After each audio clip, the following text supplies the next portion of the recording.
안녕하세요. 반갑습니다. 최진석 강사입니다.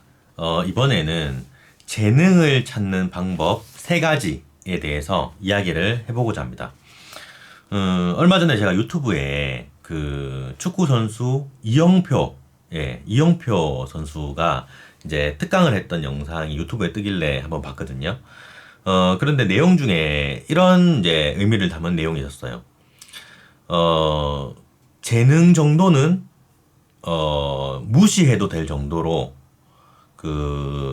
노력을 하면 된다. 노력을 한다는 게 중요하다. 그것이 가장 중요하고, 타고난 재능이라는 것은, 거기에 비해서, 무시해도 되는 수준이다. 뭐, 이렇게, 이런 의미를 갖고 이렇게 강연을, 한 내용이 있었습니다. 그런데, 그때 당시에 달렸던 댓글로는 여기에 대해서 공감을 못하는 그런 유저들도 참 많이 있었어요. 어떤 댓글이 있었냐면, 그러면 왜 이영표 선수는 노력을 하지 않아서, 발롱 도르인가? 하여튼 그 축구 선수가 받는 가장 그 큰 상이 있나 봐요. 왜 그거를 못 받았냐? 뭐 이런 이제 비판의 댓글이 굉장히 눈에 띄었습니다. 그런데 저는 이제 그 영상을 보면서 어떤 생각이 들었냐면, 이영표 선수라고 하면은 대한민국에서 축구 선수로 아주, 정점을 찍은 우리나라 국가대표 선수고 충분히 그런 이야기를 할 수 있는 위치에 있다고 생각을 하거든요. 그런데 한편으로 봤을 때는 사람들이 정말 노력하고 열심히 하고 고민하고 그리고 너무너무 해도 안 되는 그런 사람들 있잖아요. 내가 분명히 더 많은 노력을 했고 그것을 이루기 위해서 투자를 했는데도 불구하고 안 되는 사람도 분명 많단 말이죠. 왜냐면은 이제 그 공인중개사 시험처럼 그냥 아예 일정 수준 점수가 넘으면은 다 합격시켜주는 그런 시험 같은 경우에는 조금 더 통용될 수 있을 것 같은데 그게 아니라 누군가 합격하면 누군가 떨어지는 그런 이제 떨어지는 그런 이제 시험 같은 경우에는 정말 열심히 노력한 사람들 중에서도 떨어지는 사람이 나타나잖아요. 상대적으로. 네. 그래서 이제 그런 부분에 대해서 정말 삶에 있어서 치여보고 열심히 했는데도 안 돼보고 이런 사람들이 봤을 때는 뭐지? 이런 생각도 좀 들었을 거예요. 이영표 선수의 강연을 듣고요. 근데 저는 이제 그 영상에 이영표 선수의 강연을 보면서 무슨 생각이 들었냐면은 이 책이 생각났어요. 이 책. 스님 요즘은 뭐라 하십니까? 네, 이게 정운 스님이라는 스님이 지은 책인데 이 스님께서는 그 충남 보령 그 1388에서 그 청소년 단체 그런 걸 이제 운영을 하시면서 청소년들을 위해서 상당히 많은 이렇게 뭐 봉사를 하고 계신 분이에요. 저도 이제 거기 1388에 강연을 갔었는데 이 보령 이제 이게 정우수님을 만나 뵌 적이 있습니다. 그때 이렇게 책을 선물 받을 수 있었는데 여기에 스님이 이야기하는 재능에 대한 정의가 나와요. 재능에 대한 정의. 그러니까 우리가 어떤 일을 하면 살아갈 때 내가 어떤 일을 하느냐에 따라서 인생의 행복도가 달라진다는 거예요. 그런데 그렇다면 이제 그 재능이나 이런 것들을 잘 보고 판단을 해야 되는데 여기서 스님이 이야기하는 재능의 정의를 조금 이렇게 보면은 왠지 신나는 일, 네, 내가 어떤 일을 함에 있어서 뭔가 모르게 이 일을 하면 왠지 신난다. 그런 일 있죠. 예. 저는 지금 제 강연이 그래요. 하면 왠지 신나요. 일을 하면서 돈을 벌고 일을 하는 것 같지 않고 강연을 하고 다니면 굉장히 좀 신나거든요. 왠지 신나는 일. 그 다음에 그다지 노력하지 않아도 저절로 습득되는 것. 네. 특히 예체능 같은 경우에는 더 두각을 많이 나타내죠. 저 같은 경우에는 음악 교육을 전공했는데 학생들 중에서는 정말 많이 노력해도 청음이 안 되는 친구가 있고 나는 피아노를 태어나서 한 번도 평소에 나는 이렇게 저절로 이렇게 노력하지 않았는데도 불구하고 청음이나 이런 것들이 저절로 막 습득되는 그런 친구가 있어요. 예, 그래서 재능이라는 것은 그다지 노력하지 않아도 저절로 습득되는 것. 그 다음에 또 있어요.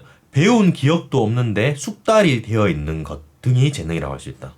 나는 이거를 저절로 내가 한 번도 배워본 적이 없는데 이게 나한테 막 되는 거예요. 이게 다른 친구들은 안 되는데 그런 경우도 있죠. 아까 제가 이야기했던 그 청음도 마찬가지인데, 피아노를 한 번도 배워보지 않은 친구가 피아노를 보고 딱딱딱딱 치는데 이게 무슨 의미인지 정확하게 집어내는 친구가 있거든요. 체육을 예를 들면은, 예를 들어 격투기 같은 게 한다. 그러면 이미 타고나게 덩치가 크고 힘도 세고 이렇게 태어나게 이렇게 타고난 친구가 있다면은, 체질적으로 허약한 게 타고난 친구가 아무리 많이 연습을 해도 이게 쉽게 잘 안 되는 경우가 있겠죠.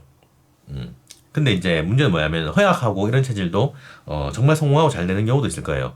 그 얼마 전에 보니까 메시 같은 경우에는 그런 스토리를 보니까 그렇더라고요. 그런데 그 다음 또 중요해요. 이렇게 재능을 이제 찾았다면은 또 이제 열정이 필요하다는 거예요. 열정. 내가 거기에 관계하고 싶은 마음이 있는가?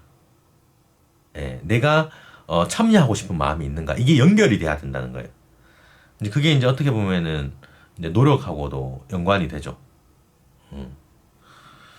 그 다음에는 이제 환경에 대해서 이야기하는데, 내가 재능하고 열정을 찾았다면은 그 다음에 환경이 되는가? 이걸 봐야 되는데, 지금 제가 조금만 더 다시 이야기를 하면, 열정에 대해서 조금 더 이야기를 하면은, 그러니까 내가 거기에 관련되어서 그만큼 투자하고 싶은 마음이 있는 거예요. 그러니까 이제 이영표 선수가 이야기한 거는, 그냥 재능은 별로 중요하지 않다. 내가 노력이 그것을 뛰어넘을 수 있다. 이런 것들이 내가 거기 이제 이 책에서는 내가 거기서 그만큼 적극적으로 참여하고 이제 관계하고 싶은 마음이 있는가 여부인 거예요. 이 연결이 돼야 된다는 거예요. 내 재능과 내가 투자하고 싶은 그런 마음이요. 그 다음에 이제 이거 두 개를 찾았으면은 환경이 중요하다고 합니다. 환경. 그러니까 나는 예를 들어서 음악을 하고 싶거나 한데, 거기 음악을 하게 되면 돈이 많이 들어가잖아요. 그럼 내가 이것을 충분히 할 수 있는 어떤 그런 환경적 여건이 되는가를 냉정하고 꼼꼼하게 따져봐야 된다는 거예요. 아니면은 그리고 이것을 통해서 어떤 그림이나 비전이 그려지는가 이런 것들이 있는데, 제 친구 같은 경우에는 그 도예나 이런 것들을 하는 걸 너무 좋아해요. 재능이 있고 열정이 있고 관계하고 싶은 마음이 있는 거예요. 여기에 투자를 하고. 그런데 막상 이렇게 상황을 봤을 때, 환경을 봤을 때 이걸로 인해서 밥벌이를 하기는 힘들단 말이죠. 이걸로 먹고 살기는 어려운 상황이다. 현실적으로 냉정하게 봤을 때.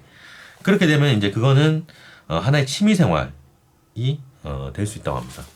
제가 근데 이거를 사실 있는 그대로 다 읽어드려야 여러분들이 조금 더 명료하게 받아들일 수 있을 것 같은데, 아무튼 요 장면 19쪽인데, 행복을 느끼려면 여기에 나오는 내용을 바탕으로 제가 좀 여러분들에게 제 견해를 좀 섞어가면서 이야기를 했습니다.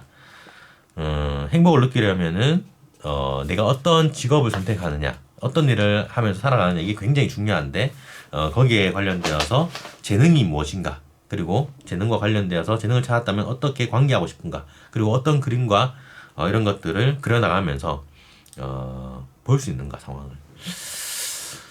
그런 내용이었습니다. 네, 여러분들은 어떤가요? 제가 생각했을 때는 이 재능에 대한 정의가 이 정우수님께서 해주시는 게 굉장히 저는 좀 와닿아서 여러분들과 함께 공유해봤습니다. 생각보다 이렇게 너무 앞만 보고 달려가야 하는 그런 경우가 있는데, 자기 진로에 관련되어서 이렇게 한편으로는 돌아봐서 이게 시간이 1년이 되든 2년이 되든 3년이 되든 내가 정말 이게 나에게 맞는 일이 무엇인가, 이런 것들, 어떤 일을 하면 내가 행복하게 살 수 있을까, 이런 것들을 고민하는 시간을 충분히 가지는 게 앞날 미래에 대한 어떤 시간을 더 앞당기는, 불필요하게 시간 소모를 더 하지 않는 그런 계기가 될 거라고 그렇게 생각을 합니다. 네, 최인석 강사 유튜브 채널은 이렇게 제가 느꼈던 어떤 사건이나 상황, 그리고 인상 깊었던 문구들, 이런 부분에 대해서도 계속 함께 해 나갈 예정입니다. 그래서 좋아요와 구독을 많이 눌러주세요. 감사합니다. 감사합니다.